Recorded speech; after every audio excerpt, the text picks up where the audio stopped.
Hello hello ആ കേക്കുന്നുണ്ട്. ടൗണിൽ നിന്ന് കിട്ടിയതേ ഒരു തുക്കിടാ ബസ്സാ. മുക്കി മൂളി എപ്പോഴാ എത്താന്ന് അറിയില്ല. നീ വട്ടിപ്പാറ നിന്നാ മതി. എന്റെ സ്കൂട്ടി അവിടെയാ. എന്താ? ഓ ആ പെട്രോളിന്റെ വില പിന്നെയും കൂട്ടിയില്ലേ?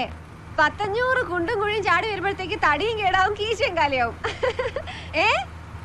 വേണ്ട വേണ്ട വേണ്ട, നീ ഇങ്ങോട്ട് വിളിച്ചാ മതി. എന്റെ ഫോണിന്റെ ഔട്ട് ഗോയിങ് വർക്ക് ചെയ്യുന്നില്ല. പൊടി, കഴിഞ്ഞ പ്രാവശ്യം പറഞ്ഞത് ഫോണിൽ പൈസ ഇല്ലെന്നാ. 50 രൂപയ്ക്ക് ചാർജ് ചെയ്താൽ 10 ദിവസം കൊണ്ട് കാലിയാവും. ഈ മൊബൈൽ കമ്പനിക്കാരുടെ കഴുത്തുറപ്പ് എന്നാണാവോ അവസാനിപ്പിക്ക? എന്റെ കുട്ടി ഒന്ന് പതുക്കെ സംസാരിക്കൂ. അതിന് ഞാൻ ചേട്ടന്റെ ചെവിലല്ലോ പറയണേ. ആടി നീ പറ. അതായത് പബ്ലിക് പ്ലേസാ, വോളിയം കുറയ്ക്കൂ. എന്റെ ചേട്ടാ, ഞാൻ വിചാരിച്ചത് ബസ്സാന്ന്. എന്റെ കണ്ടക്ടർ ഈ സാധനത്തിന് എടുത്തുനിന്ന് പുറത്തില് കുറെ നേരമായി കാറാൻ തുടങ്ങിയിട്ട്. Hello hello, excuse me. മറ്റ് യാത്രക്കാർക്ക് ബുദ്ധിമുട്ടുണ്ടാക്കുന്ന വിധത്തിൽ ഈ മൊബൈൽ ഫോൺ ഉപയോഗിക്കുന്നത് തെറ്റല്ലേ മാഡം? മാഡമാ? താൻ എവിടുത്തുകാരനാ?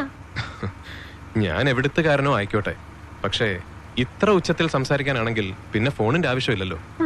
എന്റെ ഫോൺ, എന്റെ നാക്ക്, എന്റെ കാശ്. പക്ഷെ ചെവി ഞങ്ങളുടെ അല്ലേ? അതിനോടൊന്നും പറഞ്ഞിട്ട് കാര്യമില്ല. ആണല്ലോ, എങ്കിൽ പിന്നെ പറയണ്ട. അഹങ്കാരി. അഹങ്കാരം.